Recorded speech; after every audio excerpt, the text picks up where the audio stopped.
Muy bien, buenas noches. Mi nombre es Omar Santiago Clemente y hoy les voy a presentar mi trabajo de tesis titulado Tendencias evolutivas en el dimorfismo sexual ocular y óptico en el género esfenal.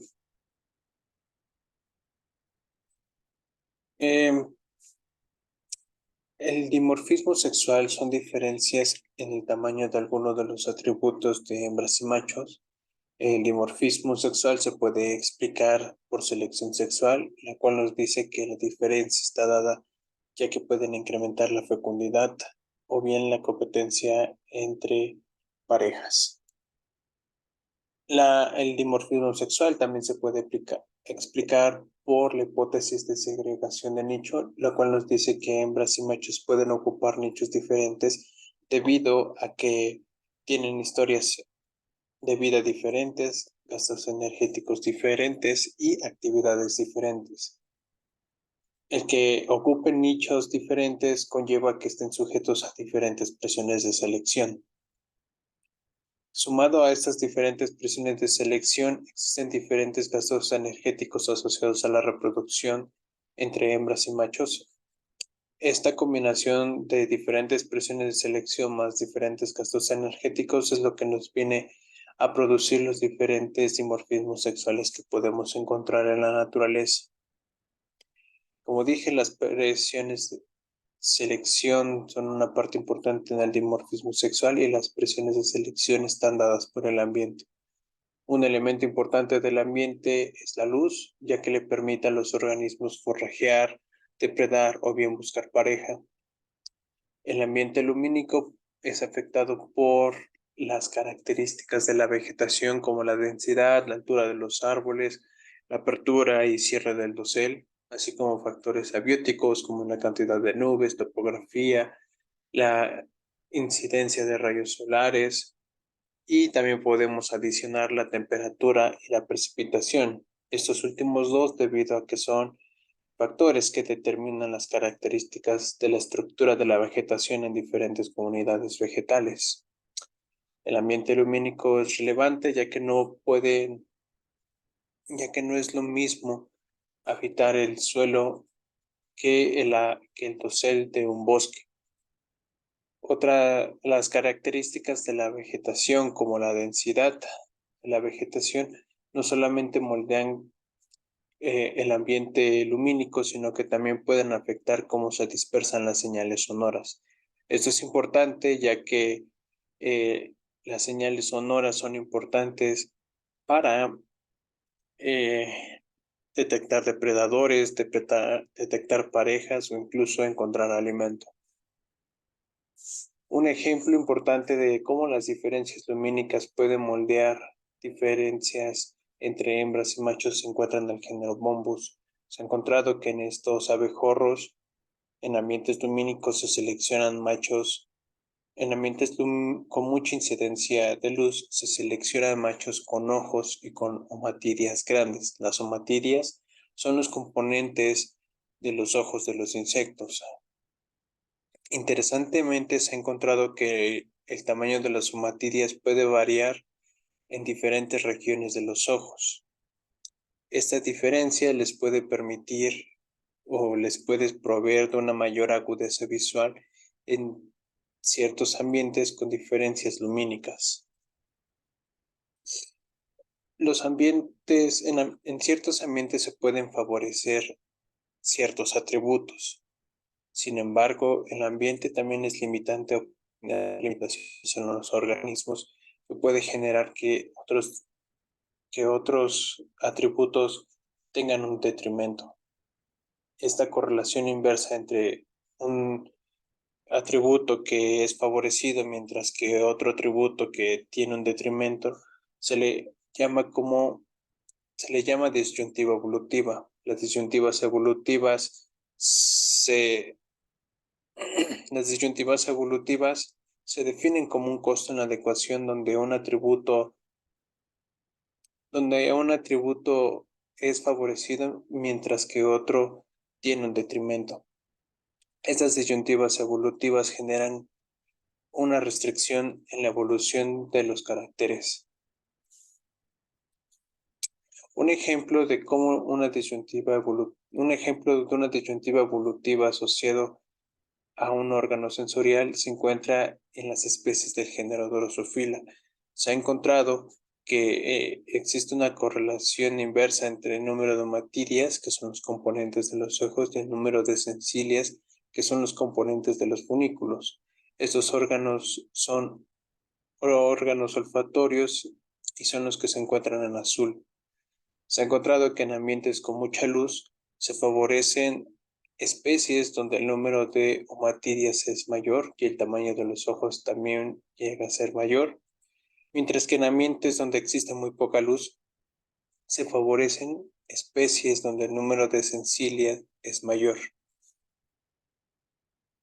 Las disyuntivas evolutivas son importantes ya que si hembras y machos ocupan diferentes ambientes van a estar sujetas a diferentes presiones de selección, y si el ambiente es limitante se pueden generar diferentes disyuntivas evolutivas entre hembras y machos. En este trabajo utilizamos al género Sphenarium. El género Sphenarium es un género de 17 especies que se distribuye desde matorrales hasta bosques templados. Lo importante del género Sphenarium para este trabajo es de que potencialmente machos y hembras ocupan diferentes nichos. A las hembras los podemos ocupar en el suelo y las partes medias de la vegetación, mientras que a los machos en lo alto de la vegetación. También se ha encontrado que existe un dimorfismo sexual cromático, el cual puede estar explicado porque existen diferentes presiones de selección, asociado que hembras y machos ocupan nichos diferentes. En hembras se ha encontrado que presentan un color que asemeja el fondo de la vegetación, mientras que machos presentan una coloración disruptiva que les permite perderse visualmente con el medio. Nosotros esperamos que esta diferenciación de nicho, al igual que el dimorfismo cromático, pueda generar diferencias en los órganos sensoriales de hembras y machos. Así bien, el objetivo general de este proyecto fue analizar las tendencias evolutivas en el dimorfismo sexual ocular y óptico del género Sphenarium. Como uno de los objetivos particulares fue determinar si existe una disyuntiva evolutiva entre los órganos visuales y ópticos de las especies de Sphenarium, así como evaluar si existe una relación entre los atributos sensoriales y el ambiente que ocupan las especies de este género. Pusimos a prueba la hipótesis de que existirá una disyuntiva evolutiva entre los atributos visuales y auditivos en ambos sexos y que la respuesta en nuestros órganos sensoriales podría ser explicada por la temperatura y la precipitación. En este trabajo esperamos que en hembras las disyuntivas evolutivas serán más notorias debido a los costos de la reproducción y que en ambientes donde la precipitación sea mayor se favorezcan especies donde los machos tendrán tímpanos pequeños y atributos visuales que estén aumentados. En estos mismos ambientes esperamos que las hembras tengan tímpanos grandes y atributos visuales reducidos, que los atributos serán más grandes en hembras que en machos debido a que difieren en su historia de vida. Para ello, primero obtuvimos individuos de la colección entomológica de chapulines del género Sphenarium. De los individuos que tomamos de la colección, registramos las coordenadas de las localidades de colecta y los fuimos sexando. Después de ese proceso, las vaciamos en una hoja de Excel. Después les tomamos fotografías con una cámara Motic que estaba acoplado a un microscopio estereoscópico. Las fotografías que tomamos fueron laterales y frontales. A estas fotografías les medimos el largo y el ancho con el programa del mismo fabricante de la cámara. Una vez que tuvimos esas medidas, ocupamos una fórmula para estimar el área de un eclipse. Para el número de omatirias, igual tomamos fotografías laterales y frontales, solo que esta vez utilizamos el software Imagen J. Para ello, para obtener el número de omatirias totales, hicimos un promedio para cada especie al contar las omatirias de 10 hembras, 10 machos, sacar un promedio y ese promedio multiplicarlo por la elipse calculada. Para la obtención de las variables climáticas, primero formamos una nueva base de datos donde estaban solamente las coordenadas geográficas de las localidades de colecta y la identificación de cada individuo. Nos fuimos al portal WorldClim, descargamos 19 variables climáticas con una resolución de 4.5 kilómetros. Después creamos una capa raster para cada variable bioclimática. Después las apilamos y a partir de ese apilamiento obtuvimos las variables de temperatura y precipitación para los trimestres más húmedos, más secos, más cálidos y más fríos. Una vez que tuvimos esta información, hicimos un promedio para cada especie y con ese promedio fue con el que realizamos nuestros análisis de regresión que después mencionaré. Como realizamos un estudio a nivel de género, decidimos ocupar los métodos comparativos filogenéticos, ya que son métodos estadísticos que nos permiten integrar la filogenia en nuestros análisis. Al incluir la filogenia podemos saber si la adaptación está restringida por la historia evolutiva que comparten los linajes que estamos analizando. Es decir, podemos ver qué tanto de la respuesta encontrada se debe a una historia evolutiva o la influencia de la historia evolutiva, o bien si se ha llevado un proceso de adaptación independiente en cada una de las especies analizadas. Para ello, primero obtuvimos la filogenia de Sanabria Urban et al. 2017.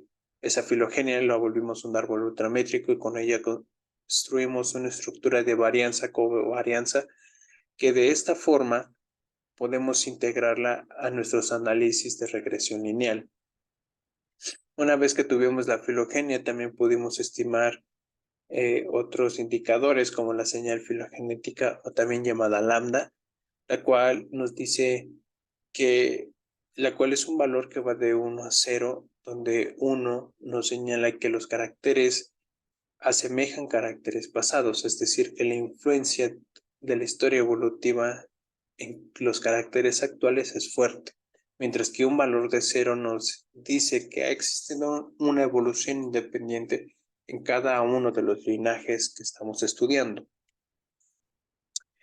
Previo a los análisis, también realizamos una manipulación de los datos, debido a que individuos más grandes pueden llegar a tener atributos sensoriales más grandes, decidimos eliminar el efecto del tamaño corporal. Para ello realizamos una regresión entre los órganos sensoriales contra el largo del fémur 3, que es una medida del tamaño corporal. Al realizar esta regresión, obtuvimos los residuales, los cuales son valores que nos capturan la variación que no es afectada por el tamaño corporal. También estimamos, previo a los análisis, el índice de dimorfismo sexual al dividir el tamaño de los atributos de las hembras entre los atributos de los machos y restarle 1. Los sesgos, los valores positivos de este índice nos dicen que existe un sesgo de tamaño hacia las hembras, mientras que los negativos nos informan que hay un sesgo de tamaño hacia los machos. También obtuvimos el logaritmo base 10 para después utilizarlo en nuestras variables, en nuestras regresiones alométricas. Primero, para evaluar si existe una disyuntiva evolutiva, realizamos regresiones entre nuestros órganos sensoriales para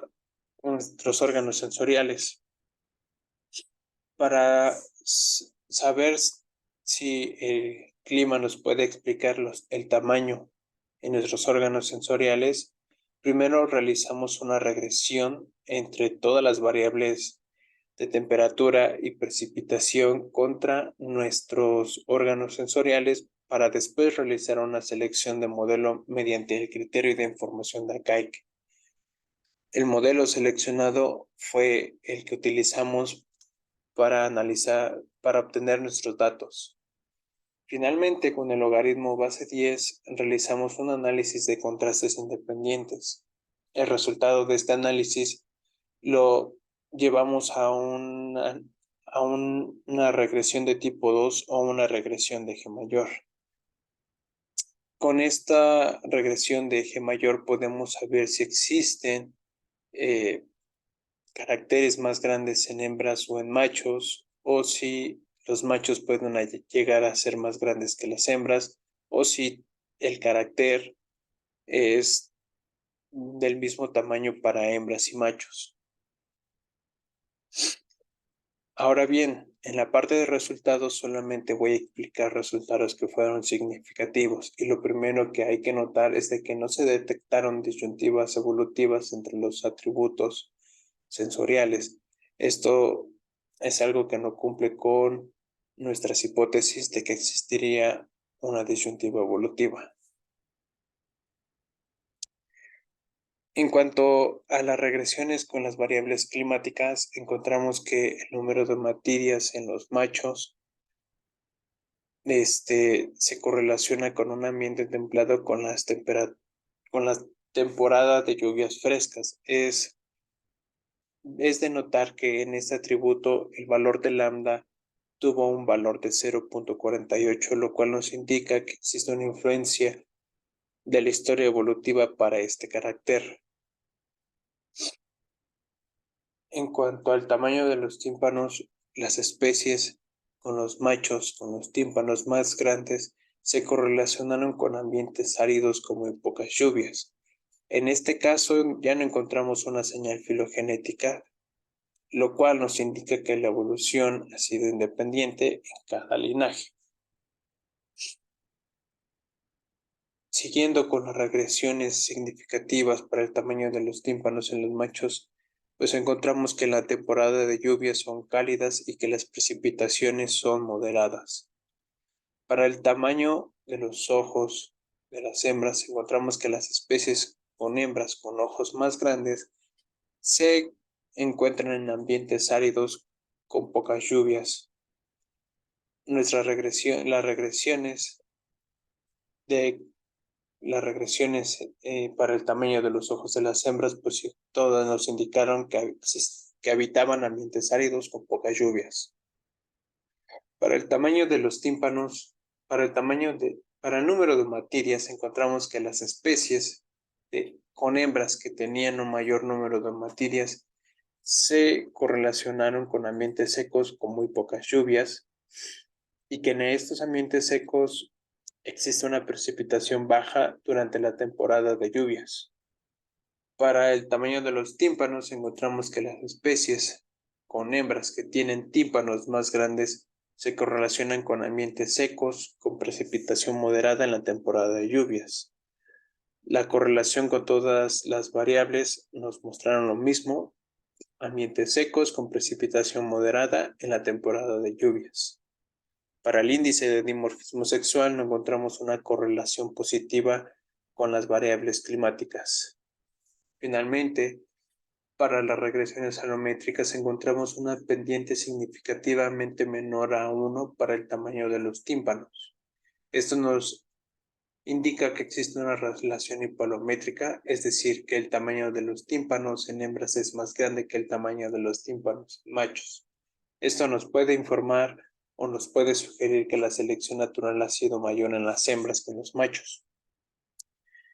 Ahora bien, como nuestros resultados indicaron, las hembras se correlacionan con ambientes áridos. En estos ambientes áridos, la densidad de la vegetación es baja y la incidencia solar es alta.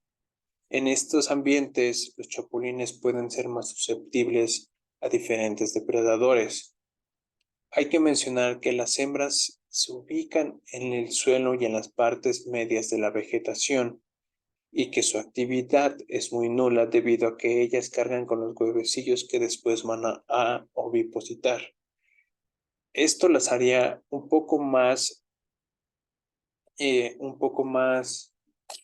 sensible al ataque de los depredadores que los machos, por lo que tener ojos grandes en estos ambientes les permitiría identificar a los depredadores con mayor facilidad y poder así aumentar su supervivencia. Las hembras, el número de omatirias en las hembras también se correlacionó con ambientes que tenían una estacionalidad. En estos ambientes existe una época donde la densidad de la vegetación es alta y en otros donde la densidad de la vegetación es baja. Muy posiblemente esta correlación nos está indicando que las hembras con el mayor número de omatirias se favorece porque el ambiente se vuelve más árido. Eso es relevante ya que la caída del follaje comienza entre noviembre y diciembre y en hembras durante esta época comienza el periodo de ovipositación. La ovipositación es el proceso por el cual las hembras ponen sus huevecillos en la tierra. Esto es relevante ya que mediante este proceso las hembras pueden asegurar su éxito reproductivo. El periodo de ovipositación para las especies Parasphenium purpurascens va de octubre a enero, pero de forma general para todo el género va de diciembre a febrero. El número de omatirias en machos se correlacionó con ambientes templados. El tener un número de omatirias grandes, un número de omatirias altos en estos ambientes les puede permitir identificar con mayor eficiencia a depredadores y a hembras, ya que en estos ambientes la cantidad de luz suele ser reducida. Sin embargo, también hay que tomar en cuenta que se presentó una restricción filogenética para este atributo. Esto nos pudiera estar generando una restricción filogenética y esa restricción filogenética no solamente restringiría el número de omatirias que tenía el ancestro para ambientes templados, sino que también pudiera estar restringiendo la adaptación en otros ambientes, ya que si vemos el número de omatirias en ambientes cálidos secos, en nuestras regresiones encontramos que el número de omatirias que tendrían los machos en estos ambientes sería muy bajo. Esta es una señal o una respuesta inversa a lo que encontramos en hembras como para estos ambientes. Este déficit que presentarían los machos en ambientes secos, donde existiría una estacionalidad, se podría compensar con tener tímpanos grandes. Esta respuesta toma fuerza ya que nuestras regresiones lineales con el clima nos muestran que en efecto los machos en efecto se correlacionan con las especies, con los machos con tímpanos más grandes con ambientes estacionales. También las especies con hembras con tímpanos más grandes se correlacionaron con ambientes con una estacionalidad. Hay que mencionar que la densidad de la vegetación aumenta la dificultad con la que se dispersan las señales sonoras. También en estos ambientes las hembras se ubican en el suelo y en las partes medias de la vegetación. Esto es relevante ya que las presiones selectivas por detectar depredadores serían mayores a nivel de suelo que en las partes altas de la vegetación, es decir, las hembras deberían de tener tímpanos más grandes para poder escuchar mejor a los depredadores en el suelo de la vegetación que los machos al encontrarse en las partes altas de la vegetación. Esto tendría un respaldo con nuestros resultados encontrados en las regresiones alométricas, ya que encontramos que las hembras en efecto tienen tímpanos más grandes que los machos, y hay que recordar que tanto hembras y machos con tímpanos grandes se correlacionaron en ambientes con una estacionalidad. encontramos en este trabajo que en los atributos sensoriales de las hembras existe un sinergismo asociado a ambientes estacionales. Este sinergismo les puede proveer de una mayor supervivencia, y el motivo de esta supervivencia es de que las hembras necesitan ovipositar, y el que tengan que ovipositar conlleva que tengan que sobrevivir hasta finales de año. Esto es muy relevante, ya que el sobrevivir hasta finales de año somete a que las hembras tengan que evadir de forma eficiente a los depredadores en ambientes donde exista una densidad de la vegetación alta y una luminosidad baja, y también en ambientes donde exista una densidad de la vegetación baja y un ambiente lumínico muy alto.